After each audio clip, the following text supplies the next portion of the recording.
Welcome to the Between Two Wheels podcast. This is Tyler Janke in studio with Chris Flower today. How are you doing, Chris? I'm doing pretty good. How are you? Good. Happy Friday. Yeah, it's a much needed Friday. Are you still riding your bike? I haven't ridden my bike in a week and a half. Not a single time? I thought you went out Wednesday to do a ride. I was going to, but I didn't. It was raining on Wednesday. I know, and you berated Curt and I for not showing up. I didn't show up either. No, well, how do you know we didn't show up? Just guess. All right. Well, Chris is in studio office. Curt is not here, but we're going to go through a few things. Little NCNCA roundup, bar bat, season-ending results, world championship results, highlights, winners and losers of the NCNCA and World Tour, and some things that make you go, You ready to do this? Always. Let's go. All right. Well, back to bike riding real quick. Yeah. Since that's what we talk about it, but we also ride. Sometimes. Not lately. So we did a team campish thing. Is that what that was? A party up in Tahoe. I think I've ridden twice since then. I might be in a really similar state. I think I came back from that camp thinking I was out of shape. I should really ride more and get into shape. I did like a Tuesday night and a Wednesday night ride, and that was the end of it. Yeah, I was taping into it, like kind of rested, and then we didn't ride, and because I was thinking we were going to do a big slog of miles of nothing. Yeah, it's off season. It's okay. It is, and I'm enjoying it, and but I'm kind of miserable too because I'm eating really well. I'm doing some off season eating training. Yeah, you're working on the descending weight. Right, got that going. Okay, so NCNCA, the season's over. A lot of good stuff we have. We have the men's and women's, the bar and the bat. Do you want to explain what each one of those are? I'll do my best. I don't know if I'll do it any justice. So there's a bar and a bat. So the bar is best all-around rider, and they break it up into each category. So P12, 35-1-2-3, 45-1-2-3. They also do a spring and a fall version for the men's and women's, I think, Cat 3 and Cat 4. Correct. So there's good variety there. And then there's also the bat, which is the best all-around team. They break that up into categories, I think the same as the bar categories. And then I think they also do a collective best all-around team. And I think that incorporates all the categories, all the season into one kind of team award. So they tabulate all those results throughout the year. I think a lot of the points get rolled down to like 20th place. So if you're not that we would advocate sprinting for 20th, but if you're trying to chip away at bar points, always trying to put yourself in a good place is a good idea. Well, I don't know. Yeah, I mean, this is a good reason to sprint for 20th. Is there a good reason to sprint for 20th? Bar and bat. That's a good reason. So, like I said, I think the only categories that get broken up into a spring and fall are the 3 and 4. Everybody else, I think, gets rolled in throughout the entire year. So, season's over, so the kind folks at the NCNCA statistics workshop have put together the end results for bar and bat. So how do things look for the P12? Yeah, we'll get onto that, and then they do a banquet. Do they on the 20th? When's that? The 20th. I think it's by invitation only.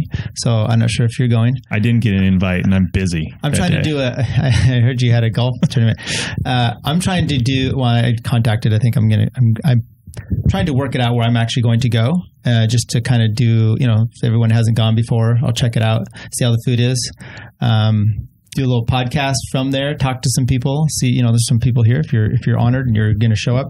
I guess they said, maybe I'm not supposed to say who the guest person is, but there's going to be a big time cyclist showing up. Is there a prize for best NCNCA themed podcast?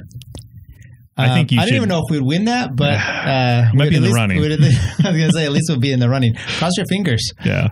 Well, if so, I'll get up and give a real teary-eyed what is it? An award speech before they cut the music off. You really, really like me. That type of thing. Yeah. I think you can definitely fill up some airtime with that. That'd be good. Let's get into here. So we'll just kind of cruise through. You can go to the NCNCA webpage, look on the bar bat under the results and check it out. But I thought we'd just call out a few. I listed for our little notes here some top 20s, top 5s. There's some other groups. If you see some you want to talk about specifically, we can go through that. But let's do the top 5 here, and then we can even call out a few others starting with the P12. So in 5th place, Chris Coble, the Olympic Club. A Masters racer. Also a Masters racer, but he won. I mean, I think what really helped him here, well, you got to get quite a few points, but what really helped him here obviously was the road race. Yeah, he won districts in the P1 too, so yes. that really probably helps. But Masters champion as well. I mean, the guy's quite the stud. Justin Poulsen in 4th for Cycle Sport. Young guy, short guy, sprinter. Looks like a climber, but it's not. Yeah. I think he won the Fixie crit as well at San Rafael Twilight. That's right. So we talked about him with some cash there. Robert Skinner, Team Mike's Bikes, which was a late acquisition for him. He might have only done one race for them. Do they get points for the team then for the whole season? Probably not. I have no idea how that works. You know, I'm sure it's a smart ad on their part because really I think he was their top racer based on these results. Right. Number 2, Josh Carling, Oak Valley Community Bank Elite Cycling Team. We had them in and talked to Matt Tuss at the beginning of the season and also chat along. And the winner goes to... Jeff Linder with Taroon Elite. It looks like he had a pretty good winning margin there. 260 points to Josh's 224. So well done. Yeah, and you look at there, John Franz in 6th place, 1 point away from tying Chris Colville for 5th. About 9 points there for 4. Anyway, those other guys were a little closer. What could have been, huh? Any there in the top 20 that kind of grab your attention? I mean, like I see Chris Reichert at 14th. It seems like he just picks a few races, wins them, and then kind of doesn't do a full season in the NCNCA. Right. Yeah, and Stephen Vogel, 11th. He was the crit district champion. Right. He and Justin Thompson, also from Taroon Elite, down in 17th. They broke away early in that race and put on one heck of a show. So yeah, and we'll see them probably. And Robert Terra, 13th. That's pretty good for him. He was consistently up there helping Josh. Matt Michael, who's a Masters racer but rides for Taroon. Well done for him. So check those out if you want. Matt Chetleong, 20th place. Way to pop in there. I think I was, from when I looked at the points, dead last. Nice. Well done. Yeah, 1 Lantern point. Rouge, is that what that is? Yeah, and I think you and Curt were actually, and Stefan, I don't know about you, but I know Curt and Stefan were above me. Hey. So you guys placed in there. Well done. Nice. Elite Threes we're looking at. Well, we've already talked about, I think, the spring results in a past show. So let's look at the summer, which I think looks like it's June through end of September. Well, just before you go, you can see Crichton Gruber and Jeff Scott. I don't know if Jeff even raced after the spring. No. And Crichton moved up to a 2, I believe. So a lot of the guys on that spring list, I believe, upgraded. Right. Yacht was on there. Stefan's on there. They all moved up. Yeah. But anyway, so Cat 3, summer, fall, top 5 guys. We're looking at Alexi Gabullo. No You're team going from listed. 1 down. Interesting. Just throw off the suspense. Yeah. Just keep going now. I just let everyone know that's number 1. That's number 1. I'll go to number 3 this time, just to keep it mixed up. Now, second place was David Michael Sweet, SunPower Racing. Third place, Stefan Hoffman, San Jose Bike Club. Fourth place is Andy Garzoli from Main Street Elite Cycling. They put on the Lakeport Crit. Correct. And then fifth place was Matthew Hepworth, also from SunPower Racing. So well done to those guys. Yeah, good job. Maybe we'll see some of those in the summer, or in the spring, and then popping up. Elite Fours, we did the same thing where they have a spring and summer. Let's just do the top 5 there on the summer. Giovanni Stefani. Don't know what team he rides for. Richard Jones, SJBC. James Dadula, Penvelo. Michael Gilson of the Olympic Club, and Cam Juarez of Dolce Vita. Freewheel PB SL2. Nice. Well done, guys. Moving on. Masters. So this one was a little hard fought, and you'd mentioned the top 2 are pretty interesting in here. Go ahead you want to do the top 5 there? Yeah, we can do the top 5. But again, I think this is a pretty hotly contested field overall. So I think this one rewards consistent racing. So fifth place was Jeremy Cottle with Touchstone Racing. Fourth place, David Allen with Mike's Bikes. Third place, Sam Benedict, also with Mike's Bikes. Second place, Chris Coble, Olympic Club. So he's well represented there in the Elite 1-2 and the 35 plus 1-2-3. And the bar winner for the year is David Grunman with Team Taroon Elite. Yeah, I'm not surprised, but I was actually surprised that Coble didn't win. But it's not a surprise that Grunman. I mean, he's good in his own right. Solid. I added in Travis Retzer, our teammate, top 21 there. Hey, so good for him. Nice. kind of interesting though. I don't remember Sam Benedict too much previous, but I don't know if he's a new Masters. I think he's a younger guy, 35, 36. He has a good kick. And another one that came in, I think we're going to see him on here, Josh Wood. Be interesting to see if he pokes his head a little bit more into the Masters fields coming up. Yeah. Good sprinters. Right. So Cat 4, they have a summer and spring as well. We'll just rip off the top ones there. 5th place, Matthew Brill, Cognition, Michael Dessa of Team Fremont, Shai Traster, no team, Cole Rasmussen of Red Peloton, and Greg Kennedy of Berkeley Bike Club. I'm not aware of any of those guys, but good for them getting up there in your points. And hopefully those guys will be moving up soon. Yeah. 45, 1, 2, 3 men.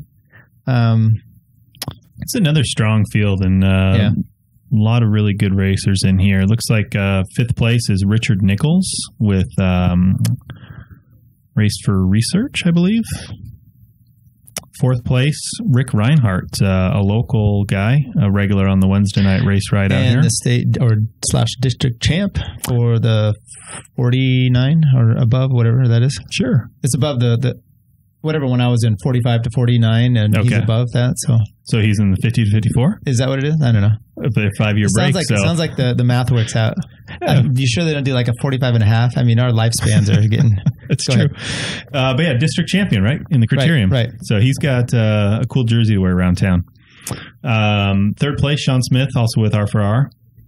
2nd place, Chris Ott with Pete's Coffee. And number 1 on the list here is Jerome Nadal from Thirsty Bear. 311 points for Jerome. 2nd place was Chris Ott at 241. 3rd place was 213. So Jerome really distanced himself out quite well there, but he always does. I mean, all the bar bat stuff, it's you get a crit rider, you can pretty much get some results. You're gonna take this. Definitely. Like I said, it rewards consistency.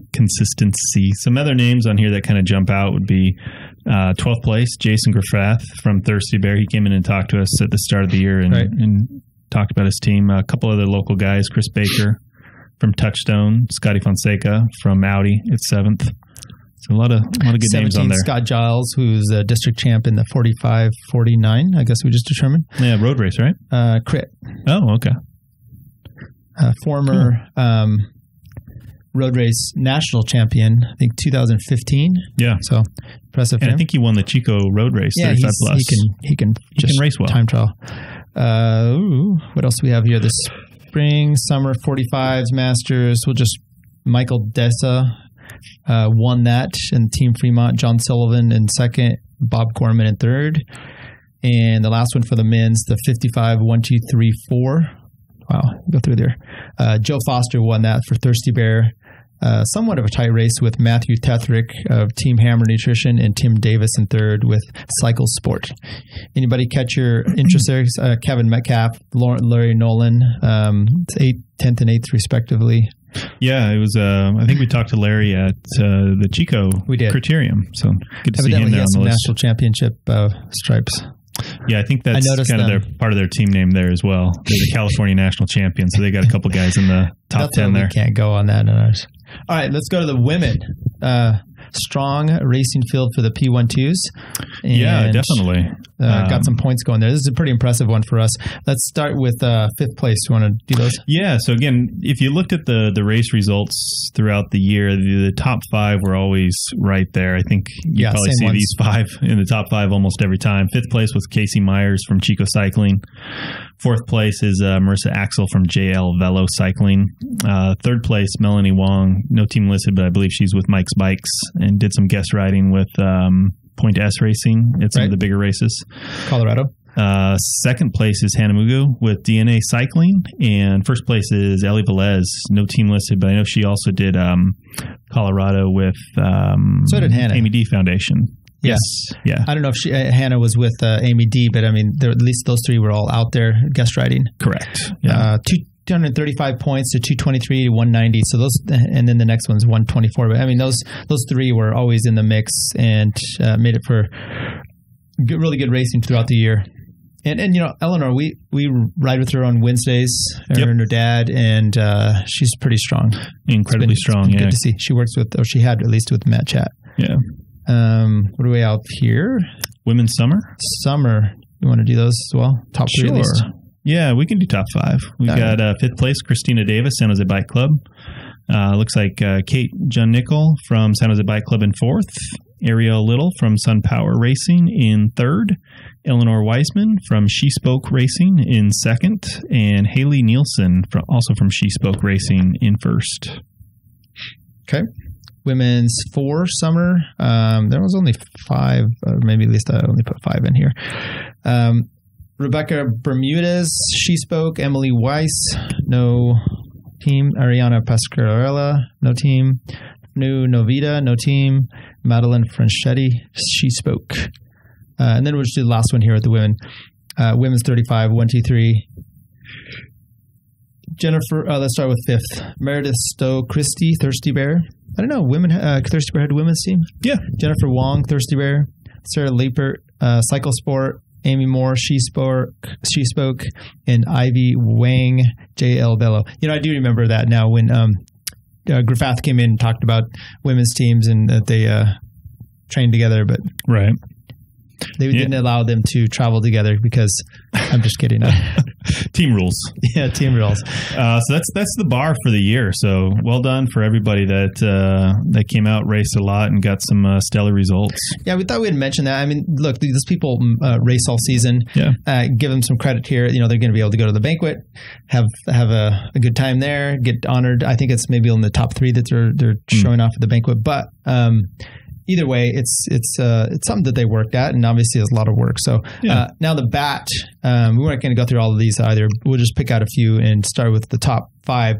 I think for P12 we should start at top 17. Okay. I mean, I think that's the most relevant. A little disappointing that top 17 we have that's a data-driven athlete at 28, 3 points away from Touchstone Racing, 31 points. I mean. Right there. Right. Was that one race Curt sat up? Must have been, yeah. 3 points. Oh, buddy. So you race for 20th. you race for 20th, Chris. You get to surpass Touchstone Racing. Close. Anyway, top 5. 5th place was Team Mike's Bikes Development Team. 4th place, Cycle Sport Specialized Muscle Milk. 3rd place, Oak Valley Community Bank. 2nd place, Team Mike's Bikes Elite. And overall, P12 BAT is Tarun Elite. Pretty big margin for the win there. Yeah, 845 to 633 to 399, down to 28 points for data driven. Now, they started out, Land Park rode it. I mean, they pretty much took the lead that day. I don't know if they ever relinquished. I wouldn't think so, because I think, Land Park, Justin Thompson rode away solo, and that was setting it up for the win. Did they have 2 in that break? I mean, I know some things happened with. Yes, they did. Okay. Yeah. Anyway, it was a great season by them, especially Jeff Linder. Obviously, he wins the bar, and the team wins the BAT. It's pretty impressive. Matt Michael's in there. I mean, they have some other good riders. Obviously, Grunman, right? Obviously, helped them a lot because he took the 35. That's really impressive. How's their women's team? Do they have one? I haven't read them so. I didn't see their names pop up yet. Right. So, you want to go? Any other ones in there interesting? I mean, some of these teams that are the midway, they're like masters teams. So this is a P12. Okay, so the Elite 3. I think there might be. I don't know. This might be a little controversial to bring up, but looking at the numbers, it seems like there might be some tabulation errors because Chris Coble alone has 148 points in the P12. Well, does it correspond over like that? It must, right? I don't know. I mean, unless he was riding by himself on a couple of those days. I don't know. 28 points? Hey, I'm just saying Chris Coble alone has 148 points, but his team only has 65? How does that work? Because he's on the team, so they should have at least his amount of points, right? Right. So maybe it's not. I don't know. I don't know. These seem pretty unofficial at this point. Uh-oh. Well, these were as of 9/24, so maybe we're still working them out. Anyway. Elite 3 team, Penn Velo in 3rd, Sun Power in 2nd, and TMB Development in 1st place. So that's pretty impressive. They were up there in the top with the P12s. Yeah. The 4s, somewhat similar. TMB Development in 3rd, Dolce Vita in 2nd, Sun Power in 1st. I feel like in the next field here, Masters 35, 1, 2, 3, I feel like data-driven athlete perform much better. That's kind of our sweet spot for racing. We pulled in 8th place. Right. Not too shabby. No. 156 points. Nipping at the heels of Mike's Bikes, who took the win at 919 points. So I think if we had sprinted for 20th a few more times there, right, we've been right in it. Right. Well, I know Scott Cox left that team mid-season, so I hope they lose his points. I don't think they. I think they get him while you're at it. You're on that team. All right. A little disappointing. So 5th on that in the 35-1-2-3, Thirsty Bear with 313 points. 4th is Tarun Elite with 470 points. 3rd is Touchstone Racing with 510 points. 2nd is Pete's Coffee with 621 points. And 1st, like I said, is Mike's Bikes with 919 points. Yeah, well done. On the 35 Cap 4, there's no surprise the winner on this one, but CBRE gets 3rd. SunPower in 2nd, and then Revs. I know with the win, Team Revs race presented by Kinetic Cycles, 180 points. They had a lot of like podium sweeps and multiple guys in the podium in those categories. Quite often. They did, yeah. Well done. 45 1-2-3s. We could go 5 on that. Cortex. 5th, Touchstone in 4th, Pete's in 3rd, Thirsty Bear in 2nd, and R4R Make-A-Wish won that going away. Look at that. That's a big win, yeah. 1,119 points. And I did chatted with Scott Bromstead on their team, and I'm going to try to find a time to sit down and talk to him fully for a podcast. I mean, they won that. They deserve to have some recognition that way. And good guy anyway. It would be good to talk to him about just racing in general. Did you do any 45 races this year? Yeah, I did. Other than districts? I want to say I did, but every time we were doing things, it was, crits. A lot of times I went 35 just to make sure I was racing with you guys. Gotcha. Okay. So I really sacrificed my chances. Yeah, I mean, I think you alone could have eked out 1,120 points. I could have got one of those numbers. Yeah, definitely. Yeah. How about 45 Cat 4s? Sure. We've got 5th place, Victory Velo. 4th place, Team Fremont. 3rd place, Revs. 2nd place, Rio Strada, local guys. And a big win here, Penn Velo, 215 points to Rio's 96. So. Well, you get with those. People are moving up categories. So that's true. It's hard to... Yeah. Ooh, this next one. This is a really tightly run race. So this brings into question. I wanted to get some audit requests on this one because you're worried about the tabulation. So... Call them out. 55 plus 1, 2, 3, 4. 5th place is Body Concepts. 4th place, Cycle Sport. 3rd place, Cal Nats. 2nd place is Clean Power Cycling, presented by Tesla, with 455 points. And the winner is Thirsty Bear Cycling with 456 points. 1 point difference. Sprinting for 20th matters, apparently. I know. And even, so you look there, 3rd place was 380, so they weren't close to 2nd. Well, they were, but not really. And they had a good distance to 4th, which was 185. So there was, and then 5th place was 179. So 6 points between 5th and 4th, and then 1 point between 1st and 2nd. So a good battle. Yeah, definitely. I don't see a data-driven athlete on that list. Why? I don't think we have any qualified athletes for that field. No. Let's go through the women's P12 BAT results. Yeah, so we'll go top 5. 5th place is Chico Cycling Team. 4th place is Cycle Sport Specialized. 3rd place, JL Velo Cycling. 2nd place is Mike's Bikes. And 1st place goes to Jack Rue. Well done. Yeah, good stuff for them. It looks like Jack Rue, not a huge win, 295 to 269, so they're keeping it competitive. Yeah, and Mike's Bikes had it'd be interesting. Well, it was good competition there. Okay, women's 3s, Razzle Dazzle in 5th, SunPower Racing in 4th, SJBC in 3rd, JL Velo 2nd, and She Spoke Racing in 1st. Okay, we got 2 more categories here. What do you got? Women's 4, Davis Bike Club, 4th place, JL Velo, 3rd place, SBJC, 2nd place, Breakaway Women's Racing, and 1st place, She Spoke Racing. So She Spoke must have just some lower category, fairly few of them, because I didn't really see them up in the upper range. Doesn't mean they don't, but right. sometimes you get like more of a development team that, Yeah. That's what's great about cycling, all the different categories. You get to do your thing and you get to have your competition within here. Right. And if, let's say you're just not interested in moving up and you just want to hang around and, you got your own training methods and you're not. Yeah. Hey, that's what makes it fun. Definitely. Women's 35, 1, 2, 3. Want to do this? Yeah. 5th place, we've got CA Technologies. 4th place is the San Jose Bike Club. 3rd place, She Spoke Racing. 2nd place is Thirsty Bear Cycling. And the winner is JL Velo Cycling. Yeah, congratulations to everybody.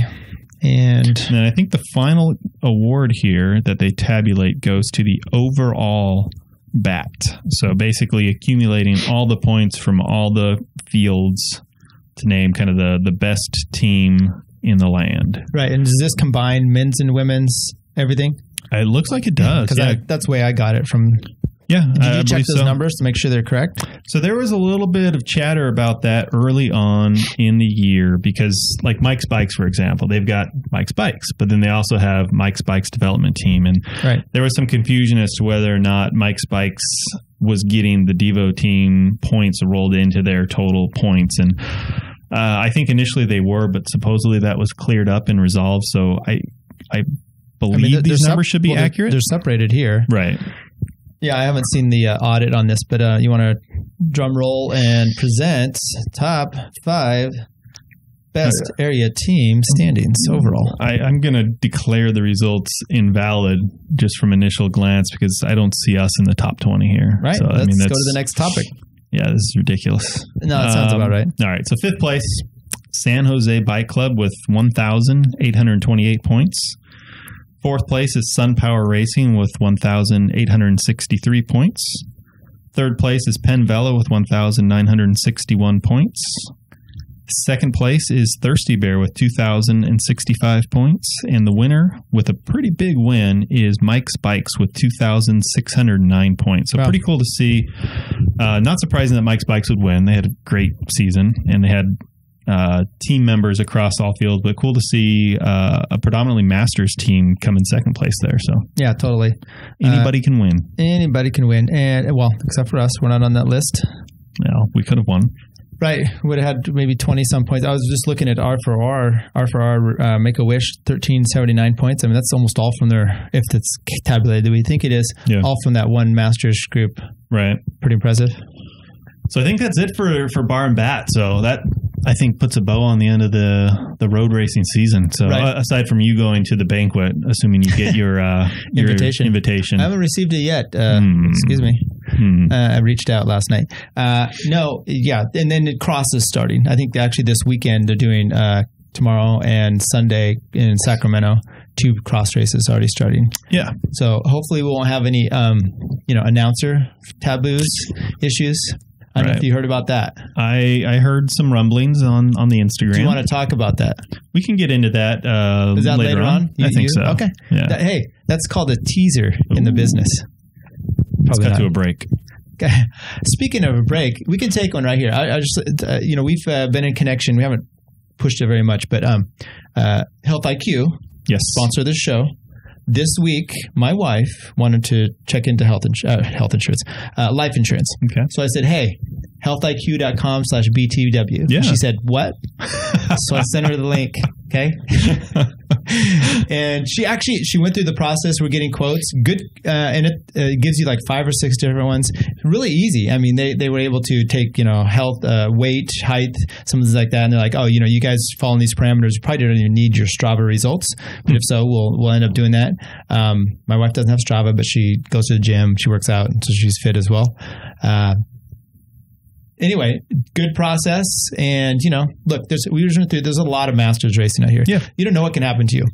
That's true. Check it out. healthiq.com/BTW, and you'll support this show. Hopefully someone else will support this show.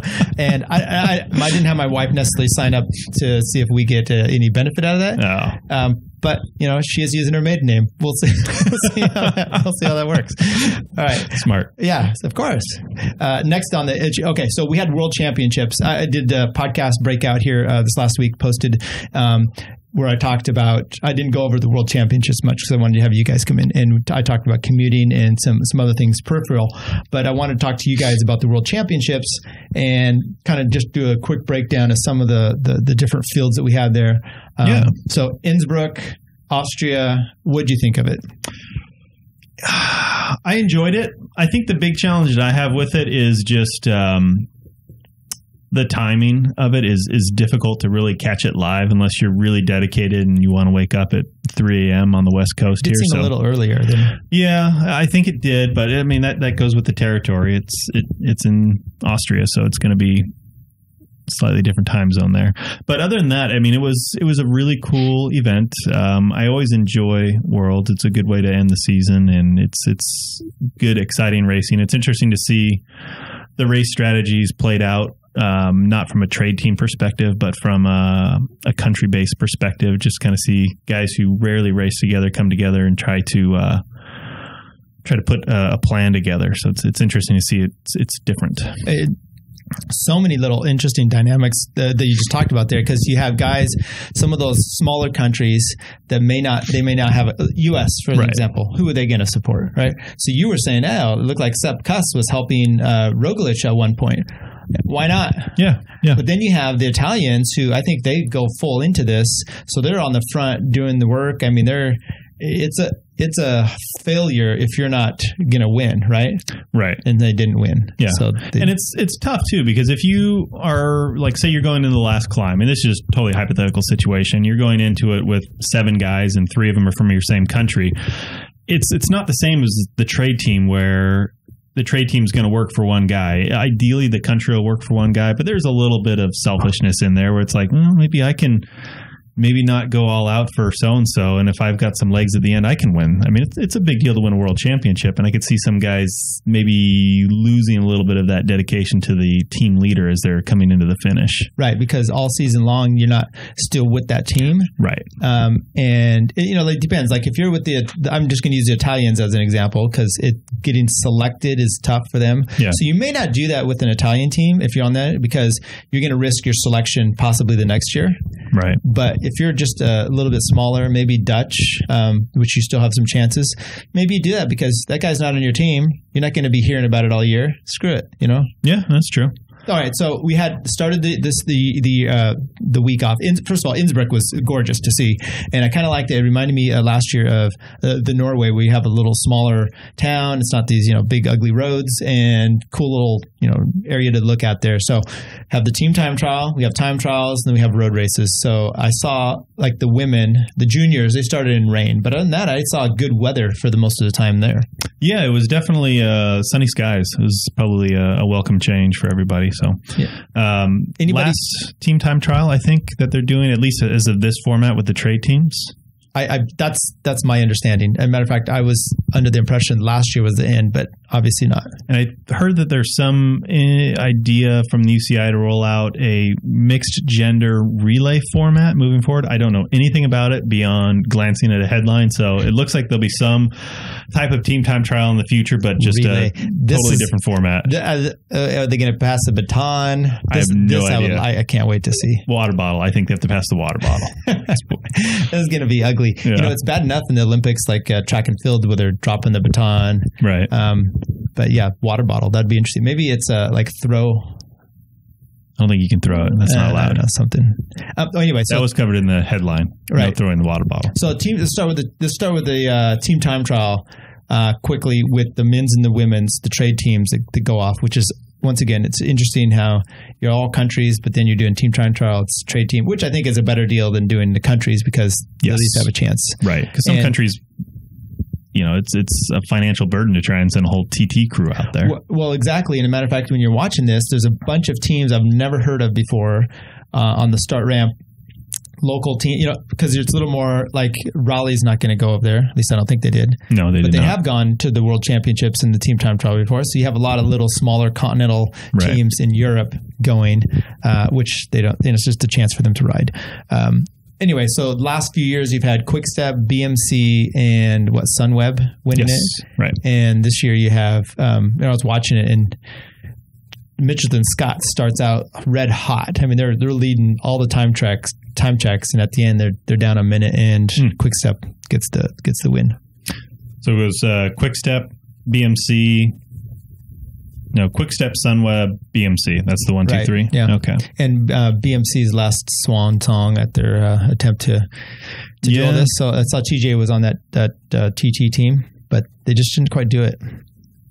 How'd the women look? I didn't catch a lot of the TTT. So I didn't either.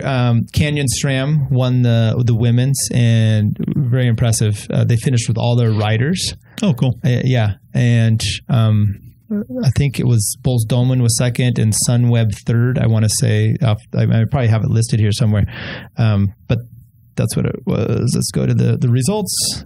Yeah, Canyon SRAM, big surprise over Bulls Dolman and Team Sunweb.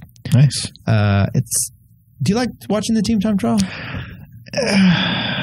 Yes and no. It's interesting to see how the teams have to put it together, because it's a little different in this format than, say, a Grand Tour. A Grand Tour, you're going to have a climber, a sprinter, a couple lead-out guys, a couple rulers in there. So you're always trying to balance the workload so that you can get everybody across the finish line.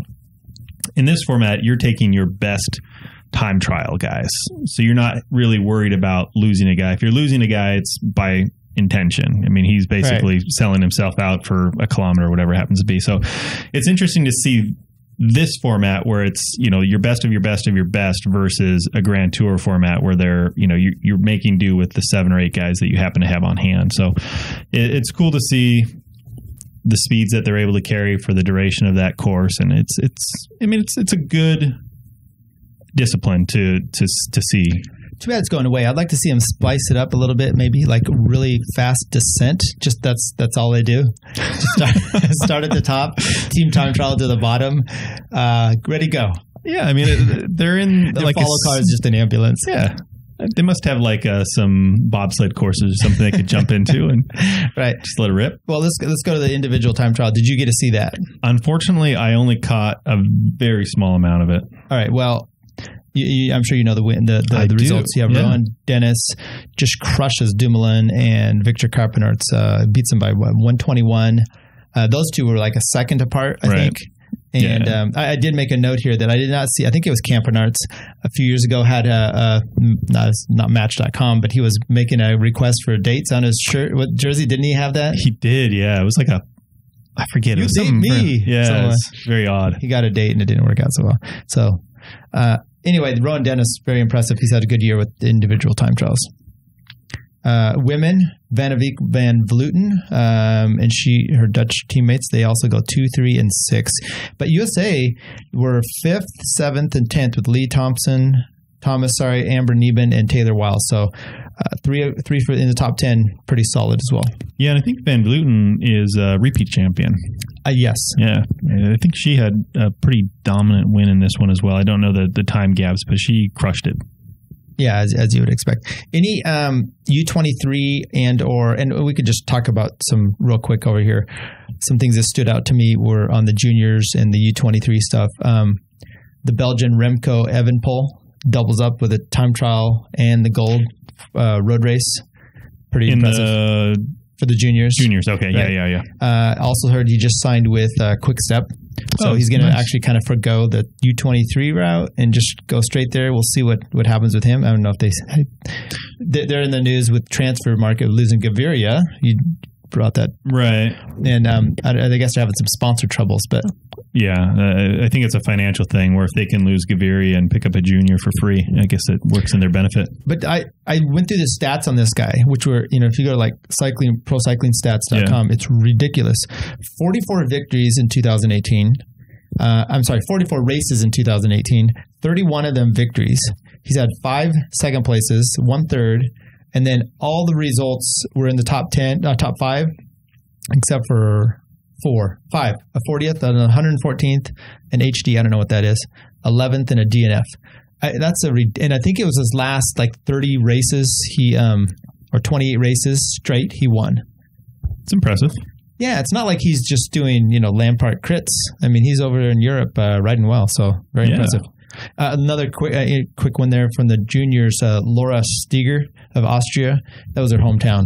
So she won in her hometown. Yeah, pretty cool there. And I think she was the junior, right? Correct. I think I read that was like her second or third actual road race.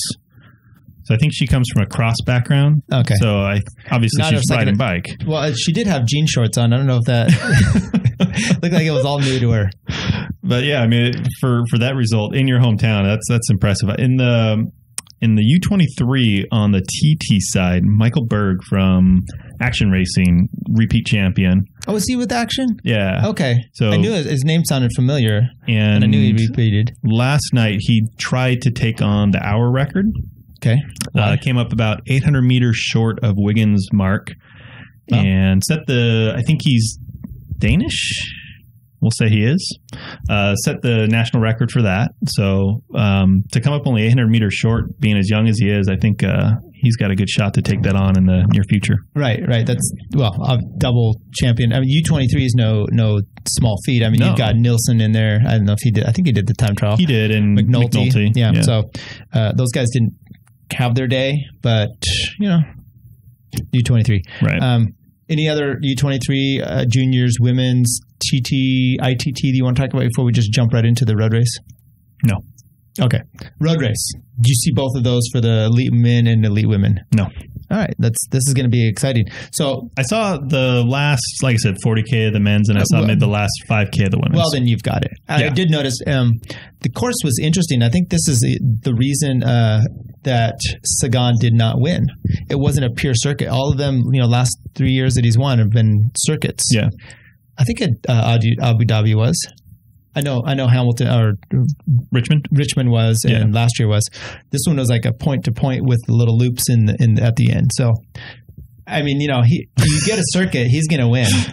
Oh, I also said he was too fat. Yeah, I think it may have been the weight issue more so than the lack of a total circuit race, because it was predominantly a circuit race with like a 5K spinoff at the end. So maybe it was that spinoff at the end that did him in. The first 100K was like a point to point. But that's how Richmond was as well. I didn't pay attention. Okay. They are all like that, where they kind of start at one place and they ride 50 miles of high fives to get to the circuits, and then they start racing. There was a climb in there, and there was the reason I was even looking at this was I was watching the end of the women's race, won by Anna van der Breggen for the Netherlands, and I'd be interested to see how they handle that really steep section. Yeah. They didn't do that. They skipped that part. Oh, okay. So they came into town, they did a loop with that climb, and then finished.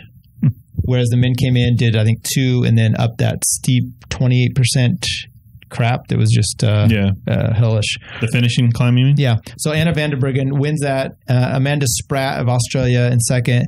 Tatiana Guderzo of Italy in third.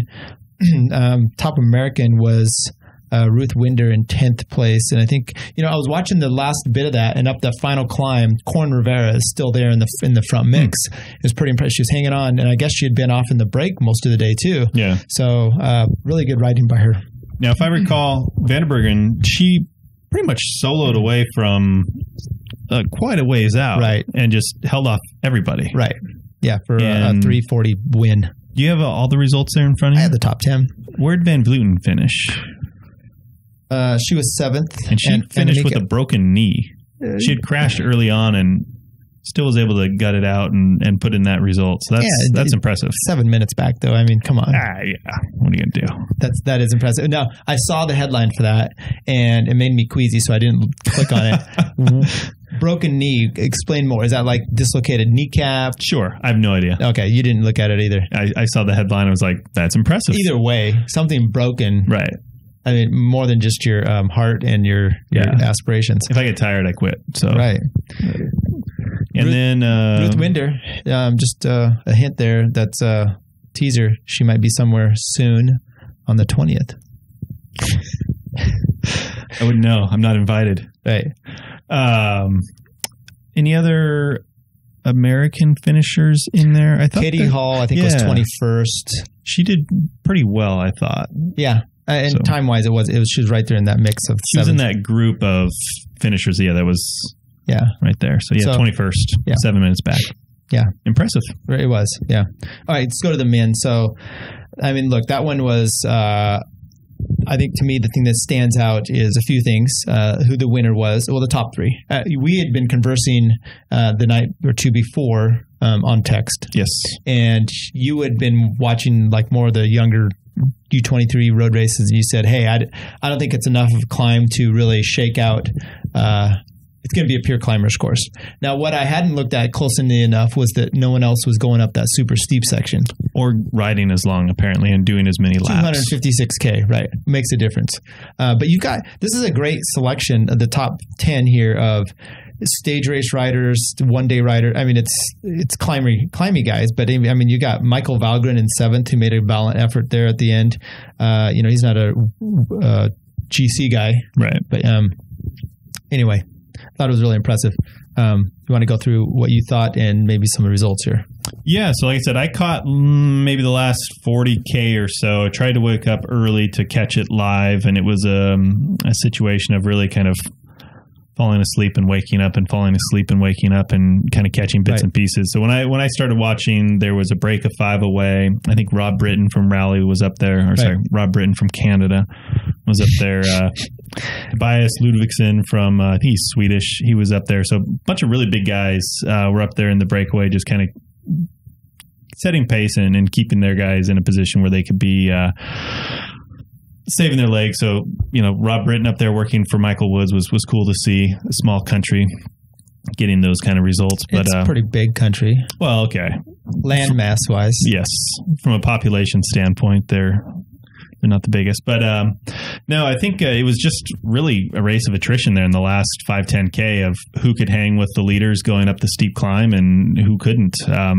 So really it came down to the top 3 guys getting over together. They had dropped Johnny Moscon going over the top. And I think, with what footage I could see, Dumoulin was bridging across over the top, didn't get in contact over the top, was able to connect on the descent.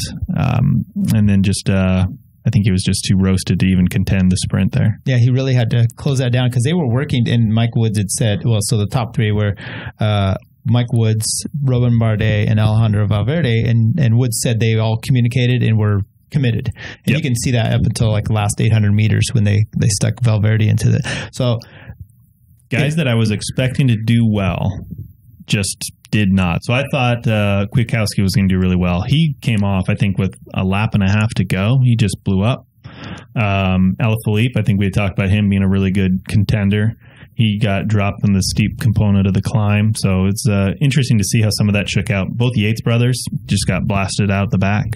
I think Alaphilippe here was 8th, and I think he got distance right before the super steep stuff. Right. Like the climb before. Anyway, right I in think that. Bardet put in a big attack that gapped him off. Right. And then the killer one, which was really impressive, was Mike Woods, the last, I want to say, kilometer up that climb, just went to the front, dumped out Gianni Moscon, right, and distance Dumoulin. Dumoulin was still fighting his way through there, and then it was just those 3. Really impressive. Matter of fact, I was watching a section. I rewatched some of it last night. They go around this corner, and Moscon he starts almost like he's attacking. Yeah. And I think it's just, hey, what can I push to actually move? And he's up near the front, and then he kind of gets sliding around. They're doing this left-hand corner, and he goes over these ruts, and you can see his bike he's trying to move away. And as he's doing that, Woods attacks, and you could just tell sometimes your body, when you're already in a bad state and then you're going over some really rough road where he had to literally move to the right, just kind of like did him in. I don't know if it was the weight of all his racist issue. No, I'm just kidding about that. No, just too much. To find somebody to swing at, I guess. Right, yeah. But no, I know what you mean, and yeah, it was a really well timed move on Woods' part, and it looked like he and Bardet were working really well together up the climb, and Valverde was just about to come off. So I think it had been a couple hundred meters longer. It may have been Bardet and Woods going to the line together. Right. And what are you going to do? I mean, Alejandro, I'm watching that and I go, the only thing that could help Bardet and Woods in this is this 256 kilometers. Right. But the problem is with Valverde, he's cagey and he has miles and miles in his legs year after year. He does so many races all season. He knows how to win. Right. And I mentioned to you, if you rewatch Liège, I mean, Woods was second there. He and Bardet get away chasing, and he beats him in the sprint. Right. So he could have done that, but he said he cramped up. Good for Canada. Yeah, definitely. And Dumoulin did great to get across. A lot of people were calling for him just to go right through the trio and just hammer it home, but he was obviously done. I mean, you could see how burnt out he was after the time trial. So it was impressive to see him make that bridge, because I don't think he was in the middle of that group when they started the steep ascent. So he must have done some serious work to get up to them. He was. And matter of fact, when I was watching that, and they're mentioning it, Moscon's getting distance, and he's coming up. He's literally doing the page boy back and forth up that climb, but he comes. Look, I've been really impressed with him, and there's controversy in the fact that Valverde, with his past and that he's won. But those guys race all season, and I do like to see a world champion, a guy that represents this. I mean, what are you going to do there? So Thibaut Pinot, Rui Costa in 10th, Pinot in 9th, Julian Alaphilippe 8th, Michael Valgren, who had attacked and they thought maybe he was going to stay away, up in 7th, Roman Kreuziger in 6th, Gianni Moscon, Dumoulin, Woods, Bardet, and Alejandro Valverde, as we mentioned. So I didn't know a lot about the course beforehand, other than little bits and pieces that I caught. And then when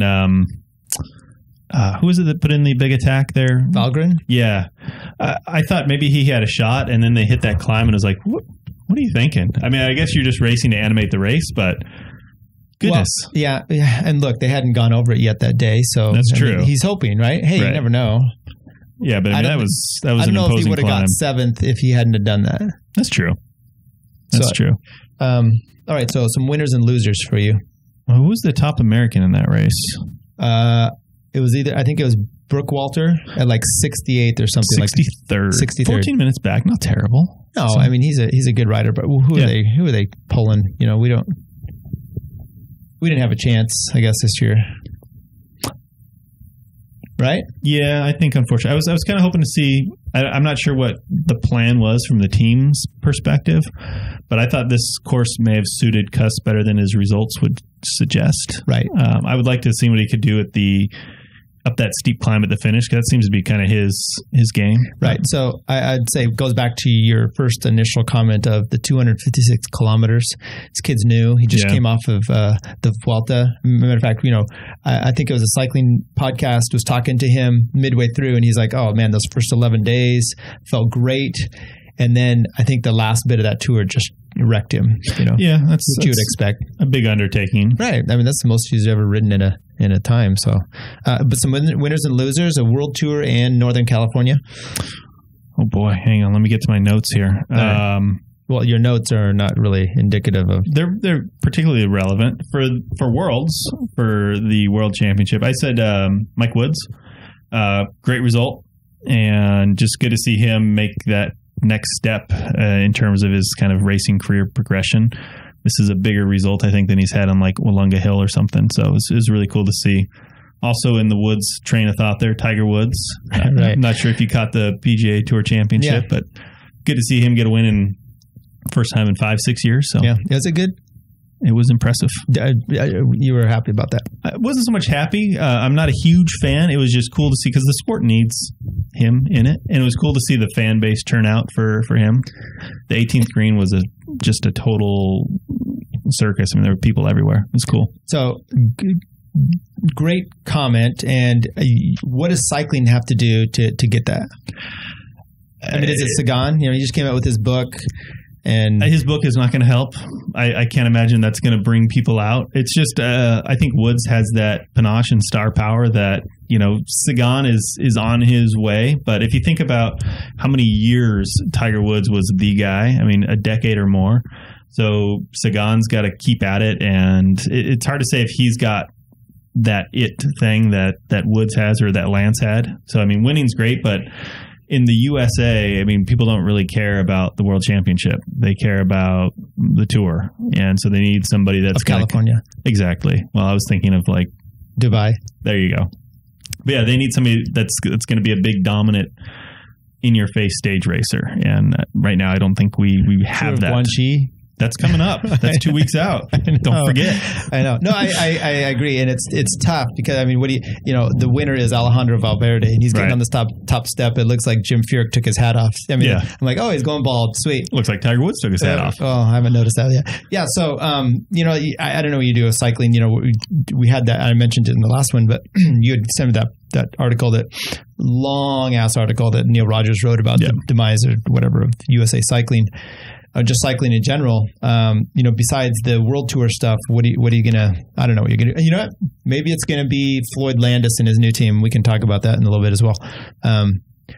My winners are going to be. I haven't really thought about this much. Oh boy! But well, I'd like to say Ruth Winder. Okay. Top American there.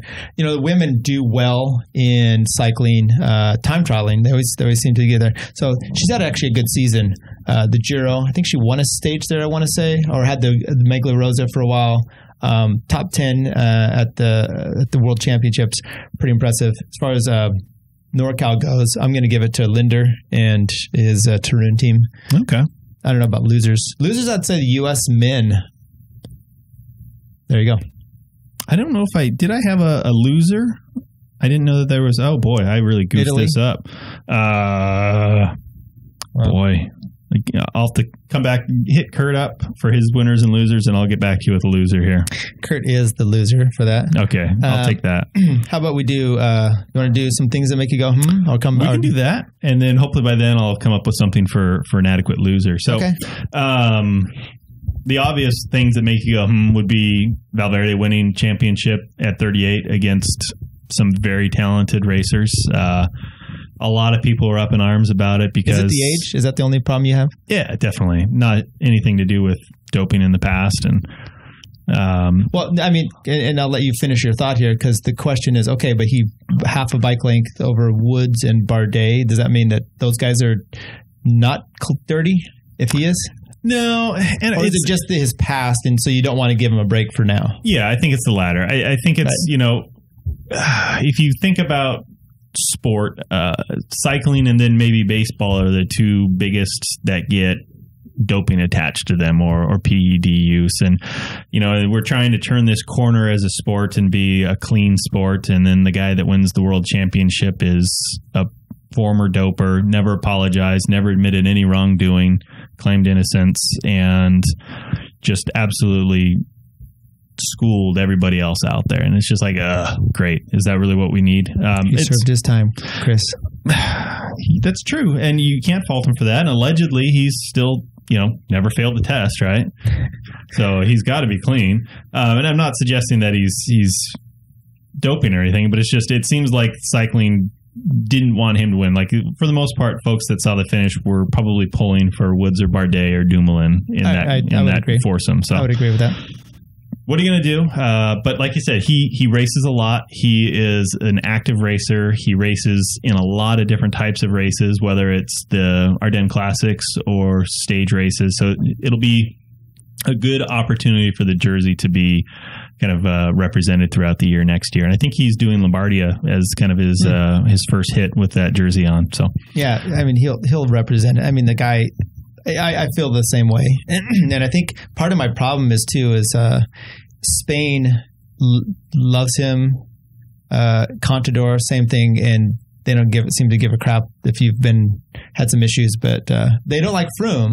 Right. But they'll embrace their own guy. So whatever. Hey. Maybe it's the hypocrisy that makes me not like him. Yeah, and it's not really his fault. And since Curt's not here, I did have a second thing that makes you go, and it's kind of blending some road and cyclocross. It was interesting to see Wout van Aert dump his team and kind of hit out on his own.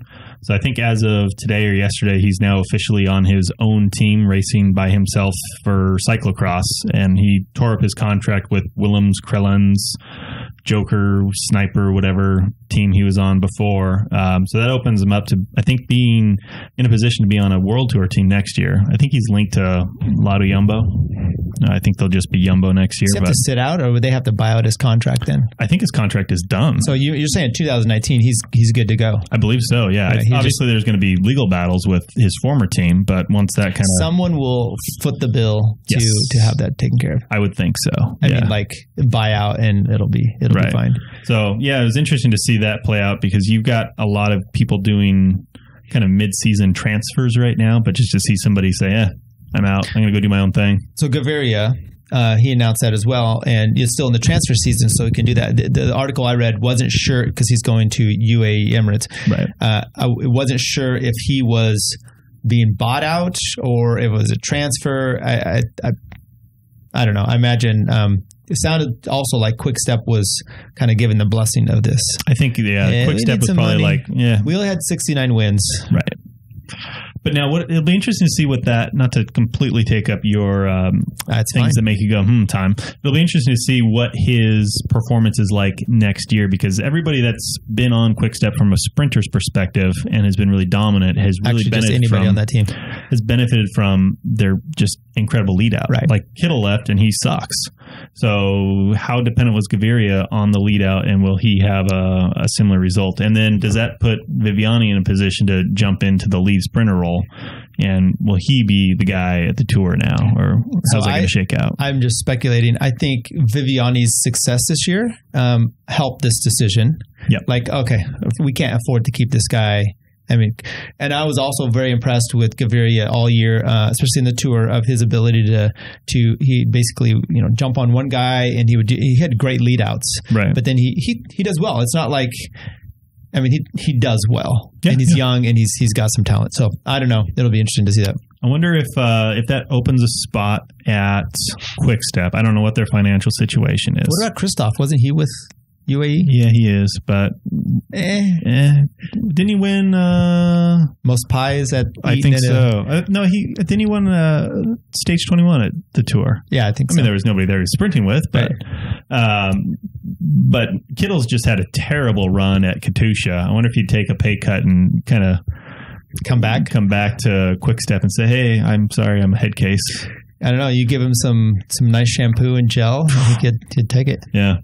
So what do you got for things that make you go, Okay, so I was going to do real quick. This is not going to be quick. I see your talking point. No, the talking point, what do you got? Residency for the state district championship. So there was some hubbub or some issues about, I don't know, in the time trial about who qualifies. So I just thought I'd looked at the rule book. First of all, this is the worlds we're talking about? Important stuff? State, district, NCNCA. Oh, okay. And look, this isn't the be-all, end-all, but I just thought I'd read a few little things here. Elite? Doesn't matter. Okay. It's in your district. So gotcha. The rule book is USA Cycling. They allow you to do form associations, and those associations can be multiple districts or they can be multiple states. Okay. You are allowed to basically form. So we have, it's not just like Oregon, okay? Right. This is NCNCA, Northern California, Nevada Cycling Association. So we formed up with sections of Nevada. Just the northern half, I assume? Probably. Yeah. Okay. So it's like Mid-Atlantic racing where they incorporate 4 or 5 states into this is our racing district. Right. And gotcha. So then there's a Southern California one. Right. And it says, though, if you have those two, you can only have one district/state championship for that district. You don't get to have one in California and then one in Nevada that covers the two. It's one. Yeah. So, but that's the way it is. Okay. So anyway, that's the jurisdictional issue, and you can have it called a district or it could be called a state, and we're a district here, even though it's just kind of this northern part of the state. What do we call it? I think the jerseys say state champion, don't they? Yeah, I'm pretty sure they do. State of Jefferson champion. That's going to be confusing for the casual fan that sees a Northern California rider riding with a Southern California rider, and they're both state champions. The casual person isn't going to know what's going on. It's like, oh, that's a cool jersey. And that's what we do. We have like so many divisions and championships and whatever that it is confusing. Okay, so then the eligibility issue. This is section 7J3, eligibility part A.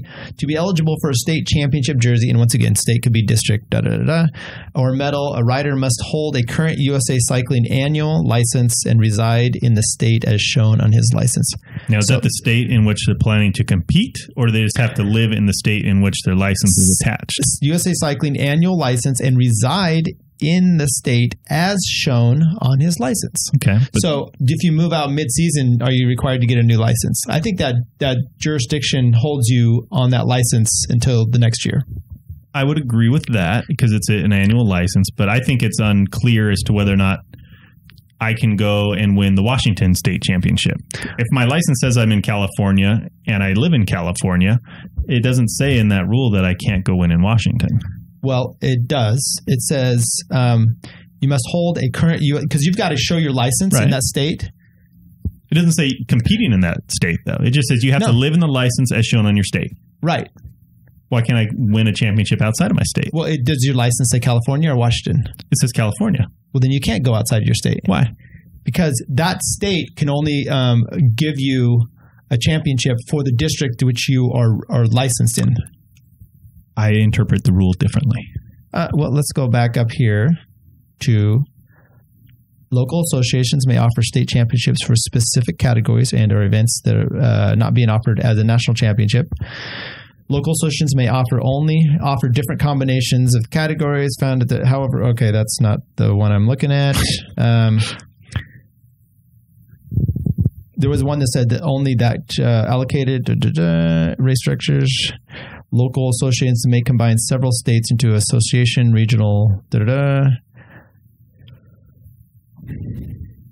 Local associations may offer state championships for specific categories or events that would not be offered. I just read that part.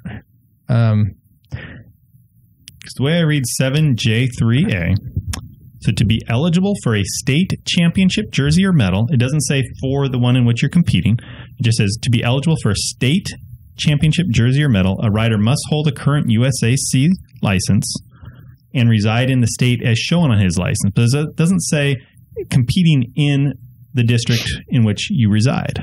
Well, when a local association comprises more than one state, all riders of the local association are eligible for at least one state championship, depending on which state it's offered them. You may have a little loophole. I don't think that would be the intent of what they're saying. What's more important, the intent or the letter of the law? Well, there's usually both. Right. I work toward whichever one is in my benefit. So I think it may be just a poorly written rule. Right. Well, here's the problem. Okay, you have a narrow view. Let's just even step back. No, which is great. So then the question is, what is resides in the state? Because that could be a problem too. Is it? Well, I come and do business here, and I'm here once a month. Is that residency? I mean, in law we have a whole issue about residency. There's case law where someone moved to New Orleans to go to school, lived there all through college, but their residency was still back in their home state because it depends on what their intent is. I don't think that's the extent to what we have here. Right. And the thing, but here's the problem. It says any questions regarding residency will be determined by USA Cycling. So that ultimately comes up to that. I think what it's saying is you can only get. Well, you have to. I don't know if I know anymore, Chris. I don't know. I know that there are some people that have. And I'm not trying to resolve the issue at play. I just thought I would try to look at the rule and walk through it. So I think the rule is a little vague because I know there are some folks out there from a TT perspective that have kind of prided themselves on trying to win as many district championships as possible. So other districts have allowed, say, Northern California rider to go to Texas or Chicago, which isn't a state, but Illinois, New York, et cetera, to win the district championship. And I know that other folks have done it, so I don't think you necessarily have to live in the district in which you're competing. And the rule doesn't say that you have to live in the district in which you're competing. You just have to live in the district that your state or that your license is attached to. So, I mean, you look at the 7J3E, when a local association comprises more than one state, like ours would, all riders in the local association are eligible for at least one state championship, depending on which states are. So I guess I was wrong. If Nevada decides to offer one. Yeah, which they did. They did this year. You can do... You in this district, you're eligible for both. Yes. All right, fuck. Who cares? But who knows? Yeah. Anyway, this was what? What? I think this was the most riveting part for Curt. I think he'll be disappointed to have not been able to participate in this discussion. I mean, he could participate. We can, maybe he'll send me an audio file. We'll just throw it in. I think he will. Insert Curt here. And we're done. That was stupid.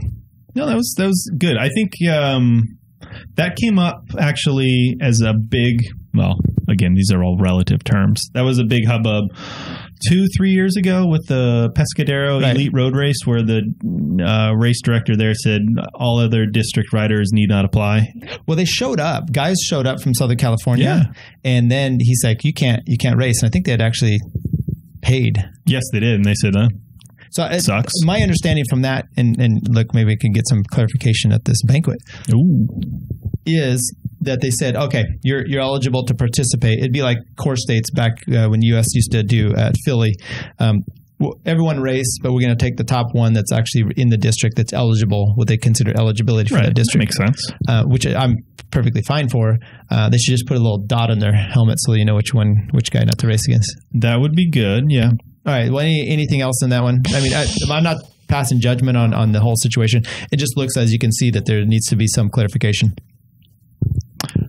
Does there? No, not really. Okay. Last thing that makes you go, is, at least for me, is, and get your comment on this. Please. Came out in the news this week that Floyd Landis is starting a Continental team. It's Continental Pro or a Conti team. Wait for it. Let me ask you to go a little bit further. Just to clear this out. So he got his award, his settlement. You can move. He got his settlement from Lance Armstrong federal case. I think it was around $5 million. He said after paying attorneys, love you attorneys, he gets like $750,000. But of that $750,000, he's invited anybody that donated to his previous defense fund to get a refund. So that $750,000 might drop a little. Oh crap. So but he sounds like he's still starting a team no matter what. Yes. I mean, I think Floyd's of Leadville has been doing okay. They're into like cycling products, right? Like nutritional drinks and oils and I don't know, CBD oil. You checked any of that out? Nope. Right. But anyway, to answer your question, I don't think it's Pro Conti. I think it's just Conti because I think Pro Conti has additional financial. The bank guarantee might be the $750,000. Yes. What? And the bank guarantee for Pro Conti might be almost $750,000. Yeah, I mean you got to hit minimum wages, and the minimum wages aren't that small, so it must be a Conti team, and I think Silver. Which is he's taking over Silver Racing from Canada. Okay. They'll still stay in Canada, a Canadian-based team. He's the primary sponsor. I guess he's got a buddy from his historical racing days, I think on Mercury or something. Gord Fraser? Yeah. Well, that's who used to run Silver. So he's going to stay on and continue to run the team. And it'll be interesting to see how that develops. It's a great move. It's just I don't know how long he can bankroll it, if he's going to seek out other sponsors to try and help keep it going, because I don't know how far $750,000 goes for a Conti team between rider salaries, staff salaries, bikes, travel, all that stuff. Well, with the demise of some of the teams this year, I mean, if nothing else, it gives those guys, some of them maybe a chance to get a job for at least another year. Yeah. I mean, that's kind of sucks, but that's kind of the way cycling goes. So good for him. And I saw love and hate all in one on Twitter, because that's what we do. We don't have any nuance regarding this. I get it. Some people are like, I mean, I like the fact that he's like, basically, whatever I got, I'm just putting into cycling. Okay. Yeah. But so we hate Floyd Landis, but Valverde can win the world championship. Right. Or we love Floyd Landis, but we still hate Lance. But he did use Lance's money. That's true. So is Lance technically funding a Conti team? Notice indirectly? I don't know.